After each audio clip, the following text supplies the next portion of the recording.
Hi, good afternoon, or maybe it's early evening. It's about 6:45 p.m. Monday, April 20th. I'm getting lost in my days here. Welcome back. I enjoy doing these. I hope you've been enjoying them. There's a whole variety of videos on the library website, duluthlibrary.org. Go in there and check on Explore, and once you're in Explore, you can click on either children, I think, or youth services, or adults. The ones I'm reading online are for adults. I've picked 6 very, very, very, very short stories. They're more like anecdotes. But anyways, they're from the 19th century, and I know that I've been trying to find some funnier things and on public domain. A lot of it is older material like that, but it's very interesting how their humor is a little different than ours. Hold on a minute, my iPad's falling off. There we go. Their humor can be a little different than ours, but I think I like it still. It's fun. It's been enjoyable researching some of these, and I hope you're enjoying them. So again, I have 6 of them today, very, very short ones, and hope you're doing well, hope you're healthy and safe. Do get outside and enjoy the weather. I mean, we're still able to do that legally, I guess, and I love it. I've been trying to get out every day.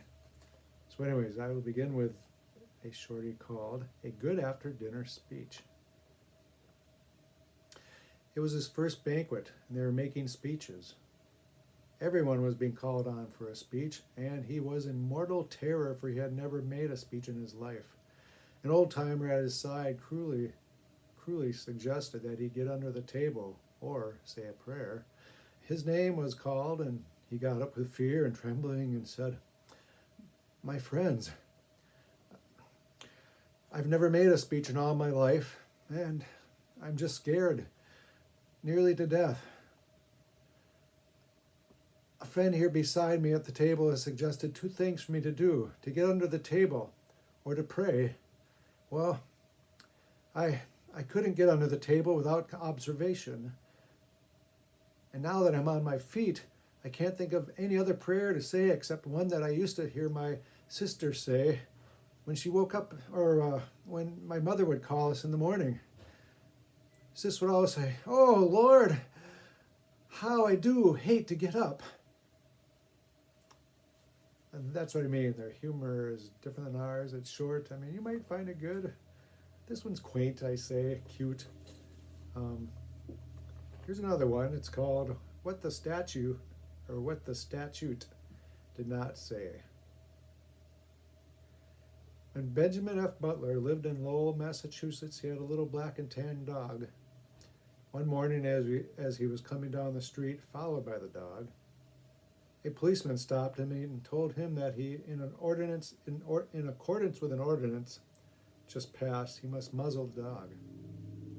"Very well," said Butler. Next morning he came along with the dog, and the policeman told him again of the muzzling ordinance and requested him to muzzle the dog. "All right," snorted Butler. "It's a fool ordinance, but I'll muzzle him. Let me pass." Next morning the policeman was on the lookout. "I beg your pardon, sir, General," he said, "but I must arrest you. Your dog is not muzzled." "Not muzzled?" shouted Butler. "Not muzzled? Well, look at him." The policeman looked more carefully at the dog and found a tiny toy muzzle tied to its tail. "General," he expostulated, "this dog is not properly muzzled." "Yes, he is, sir," asserted Butler. "Yes, he is. I have examined that idiotic statute, and I find it says that every dog must wear a muzzle. It does not say where the dog shall wear the muzzle, and I chose to decorate the tail of my dog instead of the head with this infernal contraption." There you go, another one. We'll go on. She Dried Up is the title of the next shorty. I'm calling them shorties because they are so very short. She dried up. The occupants of a Pullman sleeper car were diligently trying to get some rest. but could not. There was a very thirsty woman in one of the berths who kept the whole car awake by her perpetual song of, "Oh, I'm so dry, I'm so dry. Oh, my, but I'm dry. Dear me, but I'm so dry. Oh, I'm so dry." "Hello, porter," at last sang out a gentleman across the way. "For heaven's sake, give this woman some ice water, and plenty of it. I want to get some sleep." The porter brought a glass of water. He brought a second glass of water. She drank them both and took up her song afresh. "Oh, my, I'm so, or I was so dry, I was so dry. I have never been so dry in all my life. Dear me, I was so dry." "Oh, great Scott, woman," sang out the man across the way, "dry up and let me sleep." I was questioning that one, whether it was appropriate or not to put on the library website, but it struck me as humorous, quaint, something I might have told my children when they were younger, possibly as a dad, sleepy and a little impatient from a day of teaching. Unfortunately, I had my days. Here's another one, a timely answer. In the good old days of the rod of birch, a Philadelphia teacher was very partial to one of his students, one of his boys, and very severe to another. One day they were both tardy. Rod in hand, he called them both up on the floor. "James, my boy," he said to the favorite regretfully but kindly, "why were you so late today?" "You see, sir," replied James, "I was asleep, sir, and I was dreaming. I dreamt that I was going to California, and I was down on the wharf waiting, and I thought the school bell was the bell for the steamboat." "That will do, my boy," said the teacher, glad of an excuse to shield his favorite. "Always tell the truth. And now you, sir," said he to the other sternly, "and where were you?" "You see, sir," said the other candidly, "I was down on the wharf waiting to see Jim off." I like that. I've had a lot of excuses in my life from students who I taught, even from parents of the students who I taught. So there you go. I hope you enjoyed that one. Here's another one, the fifth one, called Pepper Sauce. I think you'll like this. Once upon a time, there was a minister, a very orthodox man. He was very fond of pepper sauce, and he liked it piping hot, the very strongest kind on the market. Distrusting those brands furnished by the hotels, he always carried with him on his travels a bottle of his favorite brand. One day, as he was seated at the dinner table of a hotel, another man across the table from him asked him to please pass the pepper sauce. "Certainly," said he, with pleasure. "This bottle is my own private property. I always carry it with me. I think you will find it very good." The man helped himself freely, and when he had gotten done coughing and had recovered enough breath to enable him to speak, he said, "Man, pardon me, sir. I believe you are a preacher?" "Yes, that is my calling in life." "An Orthodox preacher, I presume?" "Oh, yes, sir." "And you really believe in hellfire?" "Yes, I feel it my duty to warn the impenitent of their danger." "And you do preach and believe in literal hellfire, sir?" "I cannot do otherwise with the scriptures before me," said the man.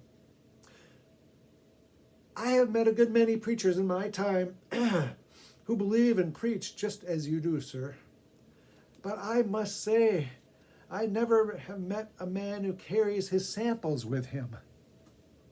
There you go. That was a good one. I liked it. Maybe I just have a weird sense of humor, but I enjoy some of these. Maybe they're called dad jokes. I don't know. I like dad jokes too. I've been known to howl over dad jokes for many minutes at a time. Here's the last one today, number 6. It's called One Place or the Other. When I get to heaven, said Brown as he laid down the book he had been reading, when I get to heaven, the very first person I want to see will be Shakespeare. And what do you want to see Shakespeare for? Inquired his wife. Why, I just want to ask whether he wrote all of his own plays or whether he got someone else to write them for him and have this question settled once and for all. Well, objected his wife, how do you know he'll be there? Not all people will get to heaven. That's so, said Brown meditatively. Well, I tell you what we'll do. If he isn't there, then suppose you ask him.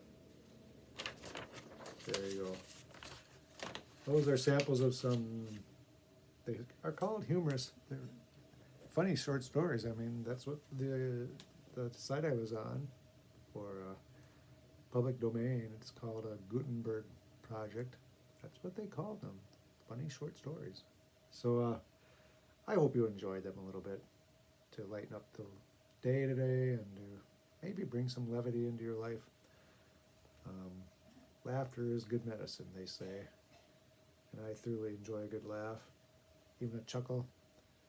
I know I like to make my wife laugh, and I like to make my mother-in-law laugh. She laughs very easily at the corny jokes I tell her, and I enjoy that. She lives alone at Ecumen, and so right now we cannot go in to see her. I actually should send her some of these, maybe read some of these to her. I'll keep them, and next time we deliver food to her, I'll bring them with and she can read them. But anyways, I hope the day finds you well. Hope the evening will find you well and safe. Enjoy the time with your families or loved ones who are near you. If they're not in your home, call them on the phone, text them, Facebook them, record a video and send it to them. That's always a good idea. I should do that with my brother. He's a quadriplegic down in the cities. You know, that would be fun. I could do that. I could send these to him. So anyways, have a good evening, and I'll see you the next time I'm on air. With that, blessings on your evening and the week if I don't see you on another video during the week. Remember, you come to the Duluth Library, duluthlibrary.org.